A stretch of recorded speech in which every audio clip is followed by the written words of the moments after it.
10 ഗണിത ചോദ്യങ്ങൾ ഉത്തരങ്ങൾ പരിചയപ്പെടാം. 2×10 2^10 എത്ര കൂട്ടിയാൽ 2^11 കിട്ടും? 2×10 ആണ്, അതിനോട് എത്ര കൂട്ടിയാൽ 2×11 കിട്ടും. ഇവിടെയുള്ള ഓപ്ഷൻ ശ്രദ്ധിച്ചോ. 2×1, 2×10, 2×0, 2×11. ഇതിലേത് ഉത്തരമാകാനാണ് സാധ്യത? 2×1 അത് തെറ്റാണ് കേട്ടോ. ഇതിന്റെ ഉത്തരം 2×10 തന്നെയാണ്. 2×10 2×10 കൂട്ടിയാലാണ് 2×11 കിട്ടുന്നത്. ഓക്കെ, അതിൽ സംശയിക്കണ്ട. 2×5 എത്ര കൂട്ടിയാലാണ് 2×6 കിട്ടുക? 2×5 തന്നെ. ക്ലിയർ? വിശദീകരിക്കുന്നില്ല, അത് അങ്ങനെയാണെന്ന് പഠിച്ചാൽ മതി. അടുത്തത്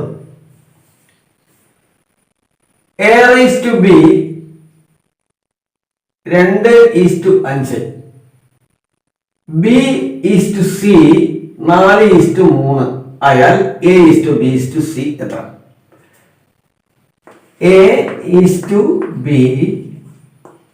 സമം 2:5. പിന്നെയോ B:C സമം 4:3. ചോദിച്ചിരിക്കുന്നത് എന്താണ്? A:B:C ആണ്. ഇത് കാണാൻ എന്താ വഴി എന്നറിയോ? A:B, B:C ഇത് രണ്ടും തന്നിട്ടുണ്ട്. ഈ രണ്ടിലും പൊതുവായിട്ടുള്ള എന്താ? B ആണ് അല്ലേ? B. ബിക്ക് സമാനമായിട്ടുള്ള സംഖ്യ ഏതൊക്കെയാണ്? ഇതില് 5, ഇതില് 4. അപ്പൊ ഇതിനൊന്ന് മാറ്റി എഴുതുക. എങ്ങനെ മാറ്റി എഴുതേണ്ടത്? ബിയുടെ വില ഒരേപോലെ ആക്കണം. ഇവിടെ 5 ആണ്, ഇവിടെ 4 ആണ്. അതിനെന്താ വഴി? ഇതിനെ ഈ 4 കൊണ്ട് ഗുണിക്കുക, ഇതിനെ ഈ 5 കൊണ്ട് ഗുണിക്കുക, അത്രയേ ഉള്ളൂ. അപ്പൊ നമുക്ക് 4 കൊണ്ട് ഗുണിച്ചാൽ ഇതെന്താകും? 4×2 8:20. ഇനി തിരിച്ച് ഇതിനെ 5 കൊണ്ട് ഗുണിച്ചാലോ ഇത് എന്താകും? 20:15. ഇപ്പൊ ബിയും 2 തുല്യമായി. പിന്നെന്താണത്? A8 കിട്ടി, C15 കിട്ടി. അപ്പൊ ഇതിനെ നമുക്ക് മാറ്റി എഴുതുമ്പോ 8:20:15. അതാണ് A:B:C. അടുത്ത ചോദ്യം 35, 28, X, 42, 32 ഇവയുടെ ശരാശരി 36. എക്സിന്റെ വില എത്ര? ഇത് അത്ര ബുദ്ധിമുട്ടുള്ള ചോദ്യമല്ല. ശരാശരിയാണ് കാണേണ്ടത്. ശരാശരി എന്ന് പറയുമ്പോൾ 1, 2, 3, 4, 5 5 സംഖ്യകളുണ്ട്. 5 സംഖ്യകളുടെ ശരാശരിയാണ് 36. അപ്പൊ ഇതെല്ലാം കൂടെ കൂട്ടി ആകെ എത്ര കിട്ടും?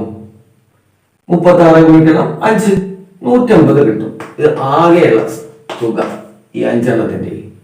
ഇനി ഇതൊന്ന് കൂട്ടി നോക്കുക അല്ലേ?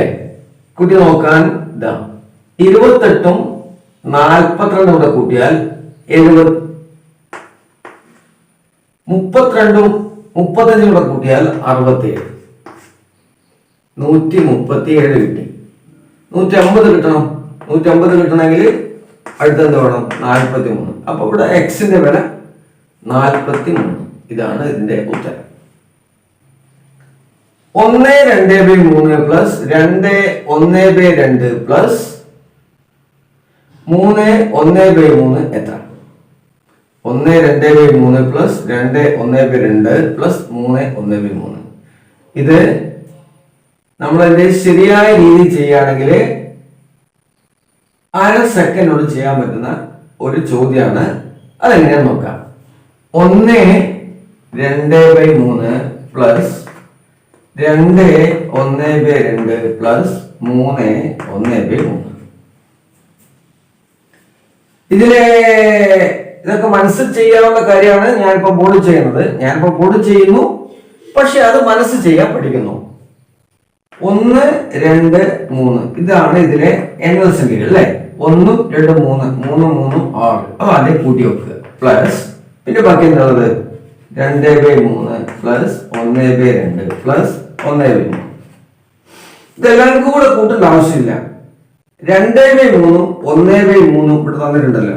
ഇത് രണ്ടും കൂടെ കൂട്ടിയാൽ എത്രയാണ്? ഒരേ ഛേദമാണ്. അപ്പൊ അംശങ്ങൾ തമ്മിൽ കൂട്ടിയാൽ മതി. അംശങ്ങൾ കൂട്ടുന്നത് വരും 3/3.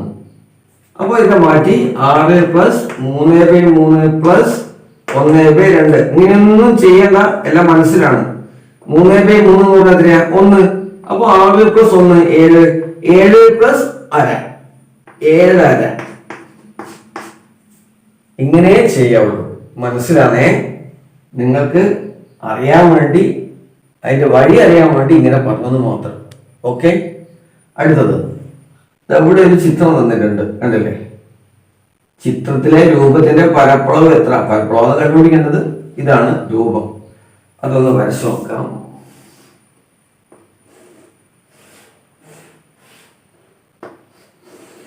ഇതാണ് രൂപം. ഇത് 3 സെന്റിമീറ്റർ ആണ് തന്നിട്ടുണ്ട്. പിന്നെയോ ഇത് 10 സെന്റിമീറ്റർ ആണ് തന്നിട്ടുണ്ട്. ഇത് 6 സെന്റിമീറ്റർ ആണ് തന്നിട്ടുണ്ട്. പിന്നെ 2 സെന്റിമീറ്റർ. ഇത് സിമ്പിൾ ആണ്. ഇതിനെ ഒരു കാര്യം ചെയ്താൽ മതി, ഇങ്ങനെ 2 ചതുരാക്കിയാൽ മതി. ഒന്നാമത്തെ ചതുരം, രണ്ടാമത്തെ ചതുരം. ഒന്നാമത്തെ ചതുരത്തിന്റെ നീളവും വീതി ഉണ്ടെങ്കിൽ ഇതിന്റെ പരപ്പളവ് കാണാം. അതുപോലെ ഇതിന്റെ നീളവും വീതി ഉണ്ടെങ്കിൽ പരപ്പളവ് കാണാം. ഇതിന്റെ നീളം തന്നിട്ടുണ്ട്, എത്രയാണ്? 6. വീതി 2. അപ്പൊ ഇതിന്റെ പരപ്പളവ് എത്രയാണ്? 12 ചതുരശ്ര സെന്റിമീറ്റർ. ഇനി ഇതിന്റെ നീളം കാണണം അല്ലെ? ഇത് ആകെ 10 ആണ്, പക്ഷെ ഇത് 2 ആണ്. അപ്പൊ ഇത് എത്ര വരും? 8. അപ്പൊ നീളം കിട്ടി 8 സെന്റിമീറ്റർ, വീതി 3 സെന്റിമീറ്റർ. അപ്പൊ പരപ്പളവ് 24 ചതുരശ്ര സെന്റിമീറ്റർ. ഇത് 24 ആണ്, ഇത് 12 ആണ്. അപ്പൊ ഉത്തരം 36 ചതുരശ്ര സെന്റിമീറ്റർ.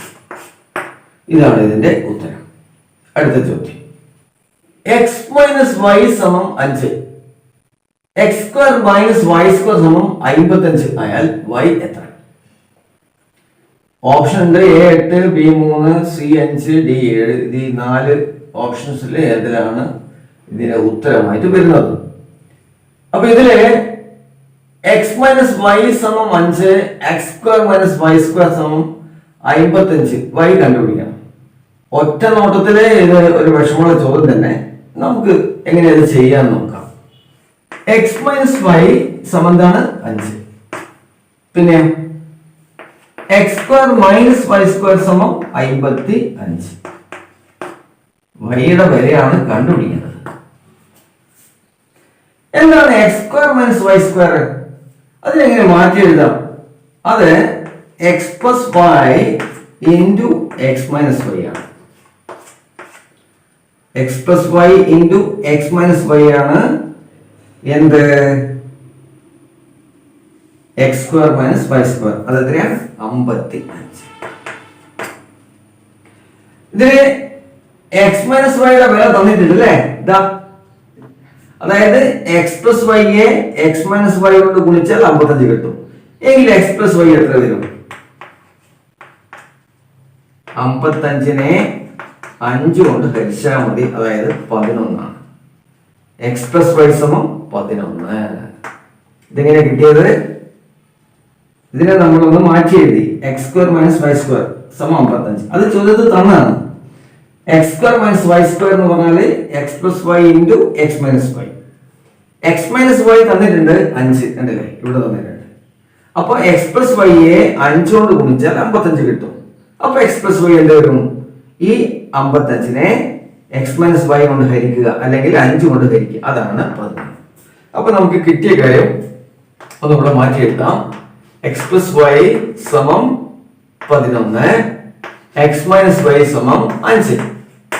ഇനി ഇത് വെച്ചിട്ട് എന്ത് കണ്ടുപിടിക്കാം? വൈയുടെ വില കണ്ടുപിടിക്കാം. ഇത് തമ്മിലൊന്ന് കൂട്ടുക. കൂട്ടുമ്പോൾ എക്സും എക്സും കൂടെ കൂട്ടിയാല് 2x. ഈ വൈയും മൈനസ് വൈയും കൂടെ കൂട്ടിയാൽ എത്ര വരും? അത് 0 ആണ് അല്ലേ? വൈ മൈനസ് വൈ എന്നാണ് അർത്ഥം. അത് 0 ആണ്. സമം 11ഉം 5 കൂടെ കൂട്ടിയാൽ 16. അപ്പം 2x സമം 16 ആണെങ്കിൽ x സമം എന്ത് വരും? 8. 16 ഹരിക്കണം 2. x 8 കിട്ടി. ഇനി y കാണാലോ. ഇതാ x മൈനസ് വൈ സമം 5 ആണല്ലോ. എക്സിന്റെ വില 8 കിട്ടി. ദെൻ y എത്ര വരും? 3 ആണല്ലോ.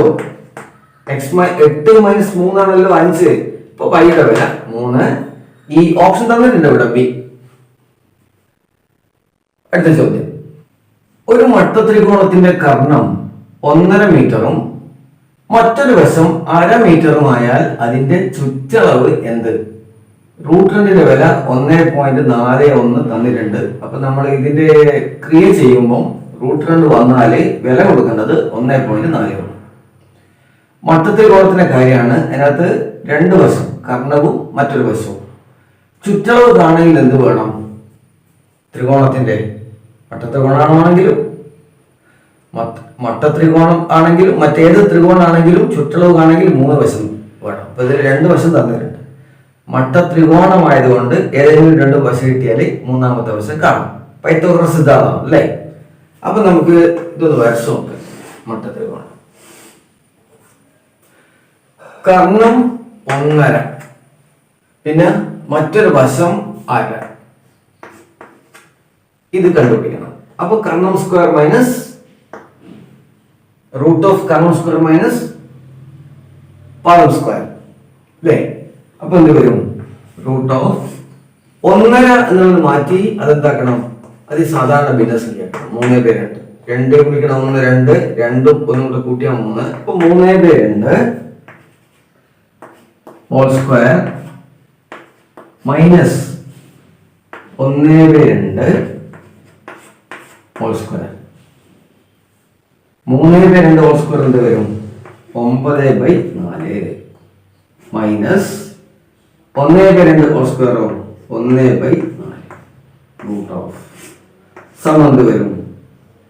ഇത് രണ്ടും ഒരേ ഛേദമായതുകൊണ്ട് 9ൽ നിന്ന് 1 കുറച്ചാൽ മതി. 8/4 വരും. 8/4 എന്ന് പറഞ്ഞാൽ എത്രയാ? അത് √2 ആണ്. √2ന്റെ വില എന്ത് കിട്ടിയിട്ടുണ്ട്? 1.41. അപ്പൊ ഇതിന്റെ ചുറ്റളവ് കാണാൻ വഴി 3/2 പ്ലസ് 1/2 പ്ലസ് √2. 3/2 1/2 കൂടെ കൂട്ടാം അല്ലേ? 4/2. 4/2 എന്ന് പറഞ്ഞാൽ എത്രയാ? അത് 2 ആണ്. പ്ലസ് √2ന്റെ വില 1.41. ഈ 2ഉം ഈ 1ഉം കൂടെ കൂട്ടുക. എത്ര വരും?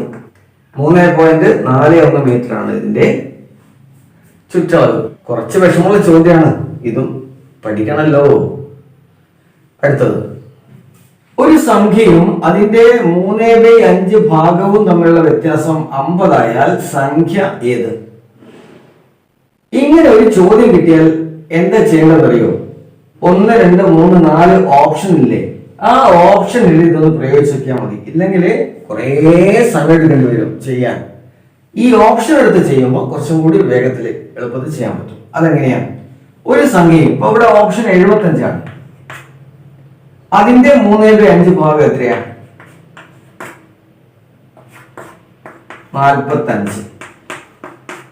അപ്പം ഈ 75ഉം 45ഉം തമ്മിലുള്ള വ്യത്യാസം 50 അല്ല. അപ്പൊ ഈ ഓപ്ഷൻ തെറ്റാണ്. അടുത്ത 100. 100ന്റെ 3/5 ഭാഗം കാണുക അല്ലേ?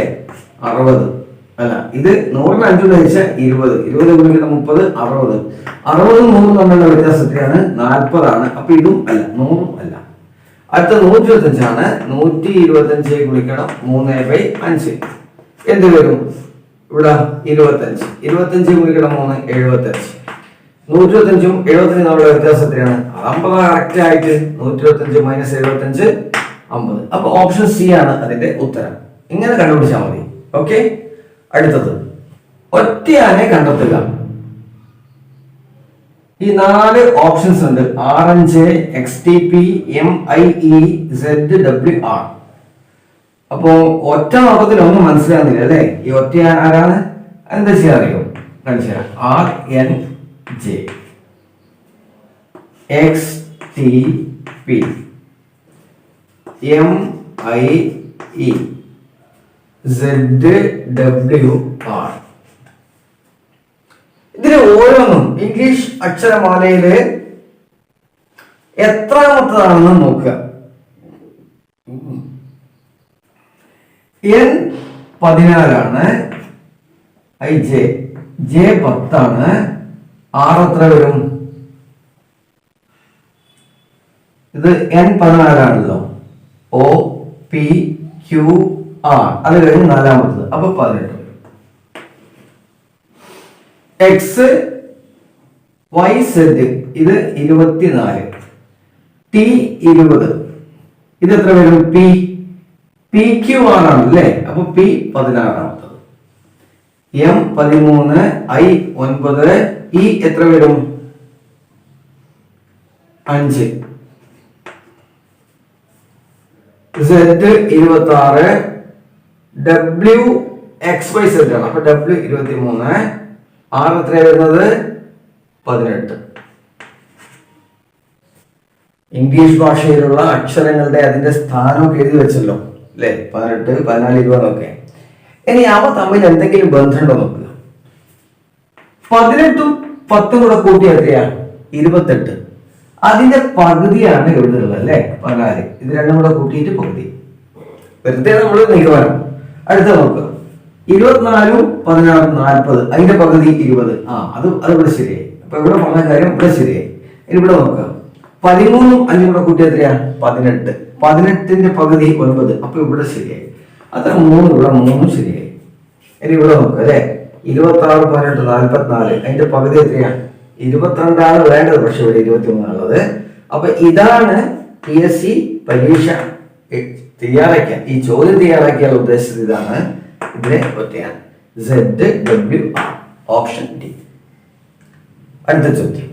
4, 9, 19, 39, 79, അടുത്ത സംഖ്യ ഈ ഓപ്ഷൻസിൽ ഏതാണെന്ന് വെച്ചാൽ കണ്ടുപിടിച്ചതാണ്. 4, 9, 19, 39, 79. 4, 9, 19, 39, 79. 4ഉം 5ഉം 9, 9ഉം 10ഉം 19, 19ഉം 20ഉം 39, 39ഉം 40ഉം 79. അപ്പൊ ഇങ്ങനെയാ പോകുന്നത്. 5, 10, 20, 40. അപ്പൊ അടുത്ത 80 വരും അല്ലെ? 79ഉം 80ഉം കൂട്ടിയാല് 159. ഓപ്ഷൻ ബി ആണ് ഇതിന്റെ ഉത്തരം.